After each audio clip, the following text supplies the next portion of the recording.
Windows 7 əməliyyat sisteminə həsr olunmuş növbəti video dərsliğində sizləri salamlayıram. Artıq təlimat slaydımdan göründüyü kimi, bugünkü dərsimizin mövzusu istifadəçi hesablarının idarə edilməsi, başqa sözlə desək, User Account Control olacaq. İlk növbədə onu qeyd edim ki, bu mövzu yeni başlayan istifadəçilər üçün əhəmiyyətli mövzudur və hər bir istifadəçi məhz bu mövzu ilə günün birində qarşılaşır, xüsusən öz kompüterına hər hansı bir proqram instalyasiya edən zaman, yəni yükləyən zaman. Qeyd etmək istəyirəm ki, Windows əməliyyat sistemi məhz Windows Vista əməliyyat sistemindən başlayaraq istifadəçi hesablarının idarə edilməsi deyilən bir anlayışı meydana çıxartdı və bu da bir növ həmin istifadəçinin təhlükəsizlik hesabına nəzərdə tutulmuşdur, yəni təhlükəsizlik üçün nəzərdə tutulmuşdur və Windows 7 və bundan sonra çıxacaq əməliyyat sistemlərində də bu adət-ənənə qorunub saxlandı. Qeyd etmək istəyirəm ki, administrator hüququ olmayan istənilən bir istifadəçi kompüterinə proqram yükləyən zaman əgər bu cür xəbərdarlıq mesajı alırsa, bu deməkdir ki, onda bu funksiya aktivdir, yəni istifadəçi hesablarının idarə edilməsi funksiyası aktivdir və bu funksiyanı o söndürməlidir. Ona görə də bəzən istifadəçilər bilərəkdən və yaxud da bilməyərəkdən yes və ya no düyməsini sıxmaqla bu prosesi həyata keçirirlər və bu hər dəfə bezdirici bir hala çevrilir. Odur ki, istifadəçi hesablarının söndürülməsi qaydası ilə biz bu video dərslikdə də tanış olacağıq. Çalışacağım ki, yeni başlayan istifadəçilərə bu üsulların üçünü sadalayım. Hansı üsul sizin xoşunuza gəldisə və yaxud da bacardınızsa, o üsuldan istifadə etməyi sizə tövsiyə edirəm. Qeyd etmək istəyirəm ki, birinci üsul məhz başla menüsünə müraciətlə başlayır.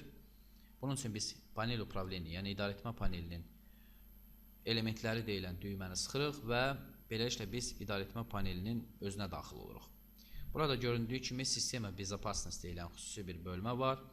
Həmin bölmə məhz əməliyyat sistemi və onun təhlükəsizliyinə cavab verir və bu bölmədə Center Podдержки bölməsinin ikinci sətri İzmenение parametrov Kontrolni учетной записи deyilən bir sətr mövcuddur ki, onun üzərində sol düyməni sıxdıqda məhz istifadəçi hesablarının idarə edilməsi deyilən bir pəncərəyə daxil olmuş oluruq. Gördüyümüz kimi burada pəncərədə zolaq mərkəzdə dayanır. O deməkdir ki, biz administrator hüququna malik deyilik və bu hüququ olmayan istifadəçi bizim kompüterimizə müəyyən proqramları yükləyə bilməz və bu istifadəçi hesablarının idarə edilməsi funksiyasını söndürmək üçün sadəcə bu zolağı aşağı çəkirik və OK düyməsini sıxırıq. Beləliklə biz kompüterimizdə istifadəçi hesablarının idarə edilməsi funksiyasını söndürdük. Qaldı bizim digər üsullarımız. Digər üsulları da mən təlimat slaydının 3-cü hissəsində vermişəm. Artıq slayddan göründüyü kimi biz bu funksiyaları işə salmaq üçün klaviaturada Windows R düyməsini sıxmalıyıq və slaydda verilən hissəyə keçid almalıyıq. Əgər bu sətri yazmaq sizə çətinlik törədirsə, onda gəlin əvvəlcə 3-cü üsulu mən sizə göstərim. Deməli, biz açılmış pəncərədə mcconfig deyilən sətri yığırıq, yəni əmri yığırıq və OK düyməsini sıxırıq. Beləliklə, açılan konfigurasiya sistemi deyilən bir pəncərəni siz görürsünüz. Həmin pəncərənin servis adlanan səhifəsində Настройка учетной запись пользователь deyilən xüsusi bir sətr görülür. Və həmin sətri seçdikdə aşağıda biz Vыбранная komanda deyilən bir sətri görmüş oluruq. Yəni, buradan biz həmin sətri kopyalaya bilərik, kopировать və növbəti dəfə dediyim qaydada, yəni Windows R funksiyasını sıxıb bura əlavə edə bilərik. Zapusk düyməsini burada sıxdıqda və yaxud da burada OK düyməsini vurduqda yenə eyni adlı pəncərəyə keçilmiş oluruq. Yəni, mən sadəcə elə bu funksiyanı ilə burada göstərim. OK düyməsini vurduqda biz istifadəçi hesablarının idarə edilməsi pəncərəsinə keçid aldıq.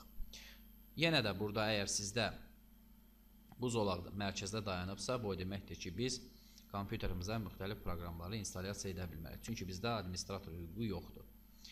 Və biz bu zolağı aşağı salırıq və OK düyməsini sıxırıq. Beləliklə, biz həmin hüququ söndürdük. Həmçinin bu pəncərədə də Zapus düyməsi sıxıldıqda yenə eyni adlı pəncərəyə keçmiş oluruq. Beləliklə, biz istifadəçi hesablarının idarə edilməsi mövzusu ilə tanış olduq. Düşünürəm ki, bu mövzu yeni başlayan istifadəçilər üçün faydalı olacaq. Əgər bu mövzu sizin hər hansı bir işinizdə kömək etdisə, buna sevinəcəm. Odur ki, kanalımıza abunə olun, videolarımıza səs verməyi unutmayın. Sağ olun.